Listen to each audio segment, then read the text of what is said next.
Welcome back. Daniel Vockins is a campaigner who's interested in building social movements. He blogs at danielvockins.co.uk, and Vockins is spelled V-O-C-K-I-N-S. And he's a campaign manager at 1010, a climate change movement of 120,000 people here in the UK. They're committed to cutting 10% of emissions annually, and their latest campaign is focused on getting MPs here in the UK to vote for cleaner electricity in the new climate bill.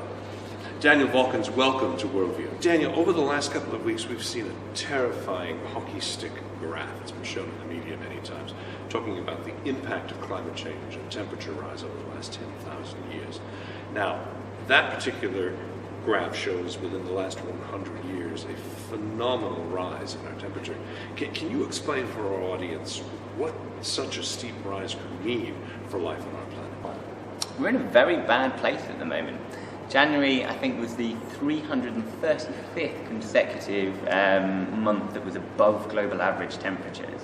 And in Australia, sort of earlier this year, they had to invent a new colour to go on their meteorology graphs to actually, and charts, to depict just how warm it was getting. It was a deep purple, and it represented the first time that Australia was creeping up towards 52 degrees. So we're seeing this incredible series of record-breaking, both hot and cold, drought and wet, series of records that we're breaking as we begin to break the climate system. And the real problem that underlies all of this actually is that the warming that we're seeing now was actually caused by the gases we put up 20 or 30 years ago. It's almost like if you were to design a problem that was going to be very difficult for humans to respond to, climate change would look like it. Because, you don't mean to cause climate change in the other part of the world in 30 years' time by flicking on the light switch, but it's essentially what you're doing. And then you mix that up with a really complicated kind of picture with governments involved, big business doing a lot of the actual emitting, and you've got this kind of recipe for disaster. But to come back to sort of essentially your question, what we're seeing now is a time of consequences really starting to hit in.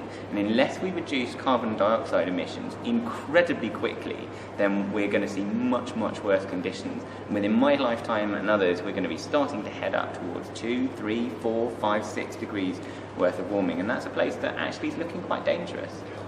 Now, how does all this relate to economics and the economic situation? Well, what I want is an economy and a society which heads towards the common good. Now, for me, that means that you start bringing down things like inequality, that you actually focus on things like well-being. Now, all of that stuff that we actually value, like our families, our homes, like all that kind of stuff, that's all predicated, it all relies on having a safe and sustainable environment that we can predict, that we know how it operates. And yet that is exactly what is at stake here. And so in some ways it doesn't even make sense to talk about it in common economic terms, because I could give you a number in hundreds of billions of this particular storm, but how much do you cost the last ton of carbon that pushes us over the edge, that stops us being able to actually even have a sustainable world, or one where we can achieve those kind of goals? So really, when it comes down to the economics of the thing, we must invest first. We must start cutting carbon now and start seeing the economy as what it is, which is a subset of the environment, rather than the other way around. You're a campaign manager for an organization called 1010, focused on climate reduction of 10% over a period of time. What exactly does 1010 do? What's their mission, and what's your role within the organization?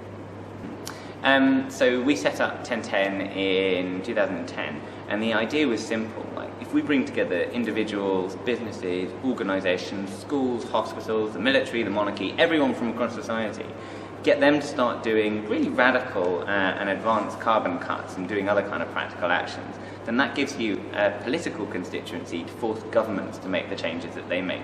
Because you see, what you have with climate change is this situation where people say, it's not my fault, it's big business's fault, it's that person's fault, and everyone plays the blame game. And what we actually need to do is get on with solving the problem. Daniel, thank you so much for joining us on Worldview. Thank you. We've been talking with Daniel Vockins. He's a British environmentalist, very much involved in the 1010 campaign.